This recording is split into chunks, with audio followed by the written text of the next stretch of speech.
അവര്. അതെനിക്ക് അറിയാം, ആരാണെന്ന് അറിയാം, ഞങ്ങൾ കണ്ടുപിടിച്ചു. ഞാൻ കണ്ടായിരുന്നല്ലോ, പൂക്കുട്ടിയല്ലേ വിളിച്ചേക്കുന്നത്. അതെ അതെ, ഫസ്റ്റ് പൂവാണ് എന്റെ ഇത്. കണ്ടിട്ടുണ്ട്. എനിക്കത് തിരിച്ചു പറയാൻ പറ്റത്തില്ല. അത് പറഞ്ഞു കഴിഞ്ഞാൽ നമ്മുടെ സംസ്കാരം തീർന്നു അതോടുകൂടി. പക്ഷെ അവനൊക്കെ എനിക്കറിയാം, ആളെ അറിയാം. എന്റെ ചേച്ചിയുടെ കൂടെ പഠിച്ച ഒരാളാണത്. ചേച്ചിക്കും അറിയാം. നിയമപരമായിട്ട് തന്നെ പോകും. എന്ത് വന്നാലും അതിന് ഞാൻ വിടത്തില്ല.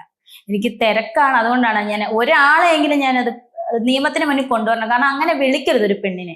അവന്റെ വീട്ടിലും പെണ്ണുങ്ങളുള്ളതാ. ഏതെല്ലാം ഒരുത്തൻ എന്നെ ഈ ചീത്ത വിളിക്കുന്ന പൂവ് ആ എല്ലാം കുട്ടിയെ വിളിക്കുന്നുണ്ട്. അശ്ലീലം പോട്ടെ, അതൊക്കെ അവന്റെ മനസ്സിലായ തോന്നലുകളാണ് അവൻ ഈ പറയുന്നത്. അല്ല എന്നെ പറ്റി അറിഞ്ഞിട്ടോ ഒന്നുമല്ല ഇവനിക്ക്, ചേട്ടനെ പറ്റി അറിഞ്ഞിട്ടോ അല്ല ഈ പറയുന്നത്.